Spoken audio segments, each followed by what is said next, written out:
আমাদের লাউ গাছে দেখতে পাচ্ছেন। আর কি বলবো আপনাদের, আমরা তো পল্লীগার মানুষ, পাড়াগার, আমাদের শাক ছাড়া আর কিছু চলে না। ওর জন্য শাক লাগানো, কি সুন্দর শাক হয়েছে। আবার কবে কি একটা রেসিপি করা হয় দেখি। গাছের বেগুন, এই বেগুনে না আছে তেল না আছে সার। দেখেন তো বেগুন, কত বড় বড় বেগুন, সত্যি কিভাবে মালার মতন ধরে আছে বেগুন, দেখতেই মজা লাগছে। আপনাদের কি রেসিপি করে দেখাবো, তাই আজকে ভাবছি যে একটা বেগুনের নিরামিষ রেসিপি করব। তাও এত সুন্দর বেগুন, সত্যি দেখে মন ভরছে না। রং কি সুন্দর, রং দেখলে শুধু দেখতে ইচ্ছা করছে। বেগুনের রংগুলো দেখার মতন। ওই দেখো আরো দিনইছে, ওই দেখো এই যে পাতার তলায় বেগুন, দেখেন কত সুন্দর বেগুন। হাটেও এত সুন্দর বেগুন কিনতে পাওয়া যায় না। এই যে আমি এই বেগুনটা গাছে থেকে ছিঁড়ে নিয়ে এসেছি। এই বেগুন দিয়ে আজকে নিরামিষ রেসিপি হবে। তার আমি কিভাবে করছি আপনারা দেখেন। এই যে আমি এই বেগুনের রেসিপিটা করব, ওই জন্য 1 চামচ পোস্ত নিয়েছি, 1/2 চামচ সাদা সর্ষে, 1/2 চামচ কালো সর্ষে, আর এই 3টে কাঁচা লঙ্কা নিয়েছি। এটা দিয়ে আমি বেটে নেব। একটু লবণ দেব, 10 মিনিট আগে বেটে রেখে দেব, তাহলে তেতোটা লাগবে না। তা আমি বেগুনটা কেটে নিই। বেগুনটা কেটে ওইটা বেটে নেব। কি সুন্দর বেগুন, গাছের বেগুন, বুঝলো? আপনারা এইভাবে কেটে নেবেন। এই যে আমি 4টে পিস করেছি এক সাইজের। এটা আমি সুন্দর করে আস্তে আস্তে হবে না। আমি আর একটা বেগুন কেটে নিচ্ছি। এই যে দেখেন গাছের বেগুন কত সুন্দর। আমি বেগুনটা কেটে নিচ্ছি, এখন ধুয়ে নিচ্ছি। ধোয়া হয়ে গেছে।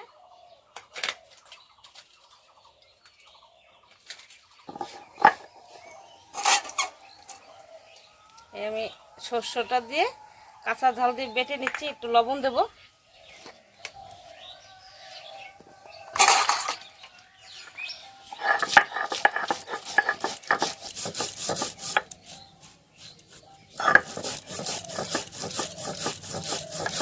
আমি পোস্তটাই সঙ্গে দিয়ে দিচ্ছি।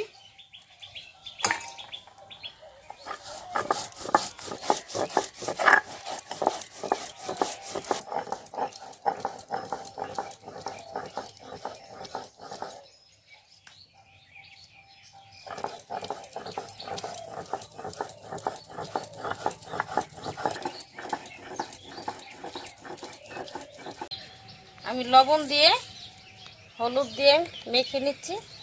এর সঙ্গে একটু চিনি দিয়ে দেব।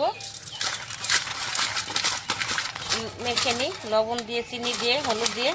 এটা আমি আস্তে আস্তে খুব কম আঁচে আমি ভেজে নেব। কড়াই গরম হয়ে গেছে, আমি তেলটা দিয়ে দিচ্ছি। আমার তেলটা গরম হয়ে গেছে, আমি বেগুনটা দিয়ে দিচ্ছি। বেগুনটা আমি আস্তে আস্তে জাল দেব। এই যে আমি বেগুনটা ভেজে নিচ্ছি কম আঁচে, আস্তে আস্তে জাল দিয়ে শুধু লাল করে নেব। বেশি ভাজলে বেগুনটা একবারে সিদ্ধ হয়ে গেলে ঘি হয়ে যাবে।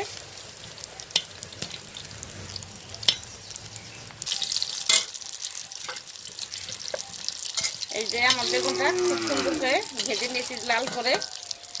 এই যে দেখতেই পাচ্ছেন আমি কীভাবে ভেজেছি। কড়া ভাজিনি, একটু লালচে লালচে করে ভেজে নিয়েছি। এই যে আবার এটা তো মশলার মধ্যে দেব, তখন আবার ভাজা হয়ে যাবে।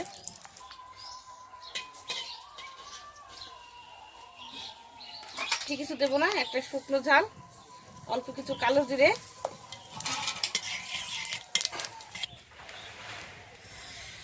এই যে আমি পোস্ত দিয়ে সর্ষে দিয়ে বেটে রেখেছিলাম, এটা দিয়ে দিচ্ছি।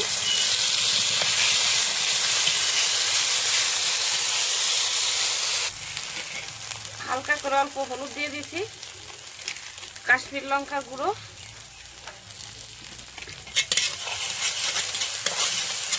এইটা একটু জল দিয়ে দেবো, নাহলে হলুদটা হয়ে যাবে, পুড়ে যাবে, তেতো লাগবে।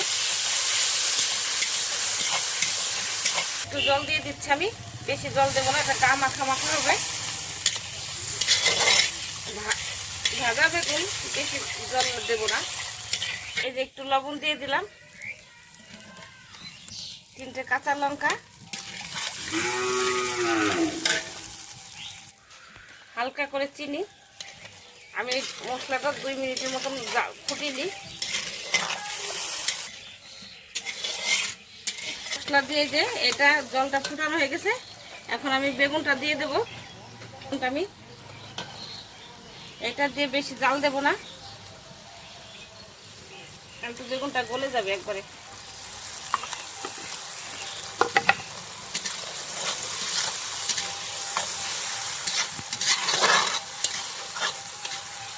এটা দিয়ে আমি 10 মিনিট রেখে দিই হবে। আমাদের গ্রামের পদ্ধতিতে রান্না, এটার মধ্যে বেশি মশলা দিইনি, নিরামিষ বেগুনের রেসিপি। আমার এইটা কেমন লাগলো আপনাদের কমেন্টে জানাবেন।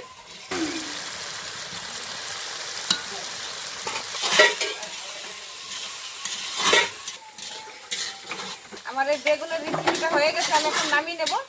এটা আমি ঢেকে দিইনি, কারণ ঢেকে দিলে বেগুনটা আস্তে থাকবে না, ওই জন্য আমি ঢেকে দিইনি। এই দেখেন এইভাবে আস্তে আস্তে জাল দিয়ে 10 মিনিট রেখেছিলাম, এখন নামিয়ে নেব। এই যে আমি নামিয়ে নিচ্ছি, হয়ে গেছে আমার। এই যে আমার বেগুনের রেসিপিটা এইভাবে আমি যেভাবে করেছি, আপনারা এইভাবে করে খেয়ে দেখবেন কেমন লাগে। আশা করি ভালোই লাগবে।